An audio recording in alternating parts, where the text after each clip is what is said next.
Hello everybody. I believe the time has come, finally time to do some maple syrup and some maple tree tapping. We got hit with a surprising amount of cold and snow. Kicked back my expected start date by maybe 2 weeks or so, but I looked at the weather. We got some above freezing days and some below freezing nights, and that's just about perfect. So, let's get some taps in the trees. Oh, and another thing, I did a little bit of research. So I was a little concerned about what if you tap too early. And based on my 5 minutes of research, it doesn't really matter. The hole isn't going to like dry out or heal over or anything. It is possible eventually for the bacteria and fungi and everything in the hole to eventually kind of gum up the hole and prevent sap from flowing as well, but that happens later in the season versus earlier. There was a study that was done with both gravity and vacuum line systems, and there was no real change in output of sap between tapping a month early and tapping at the traditional start time. Now, I'm sorry about the wind noise. A little breezy today, but there's nothing I can do about that. I did read somewhere, just one place, I don't know how true it is, but I read that the south-facing side of the tree is going to have a higher sap flow than the north-facing or any other side. So no harm in doing it. So I'm going to do south-facing on all the trees that I tap.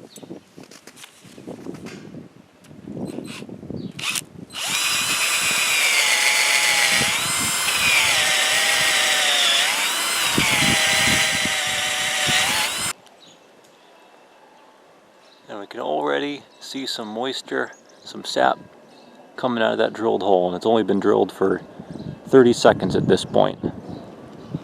I drilled a 1/2 inch hole, and the tap at the widest part is about 5/8, and it seems to be just the right friction fit.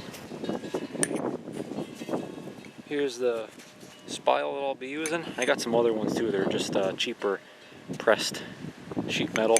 These are pretty nice, die-cast aluminum or magnesium or something. And there's the hook. It's got a little keyway. Slide it backwards. Slide it in like so. And there you have it.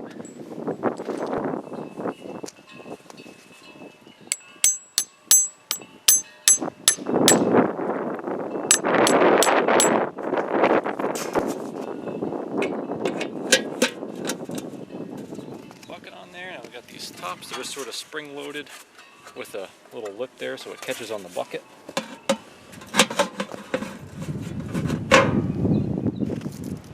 There you have it.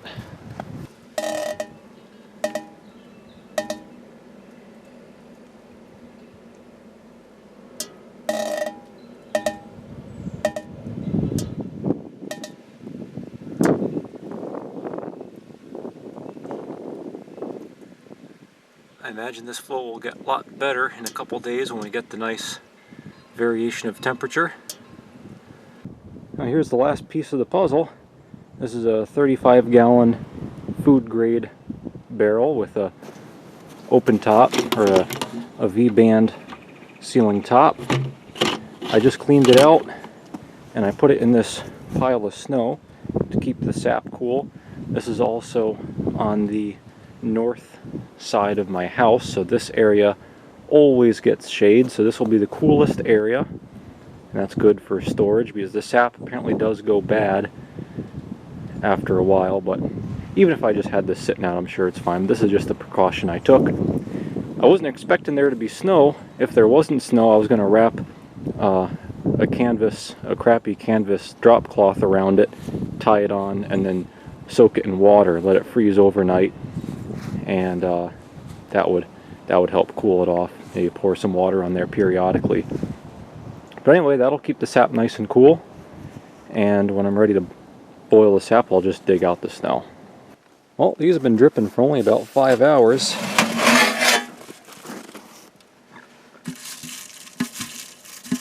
Look what we got going on in there. That's 3/4 of an inch deep or so.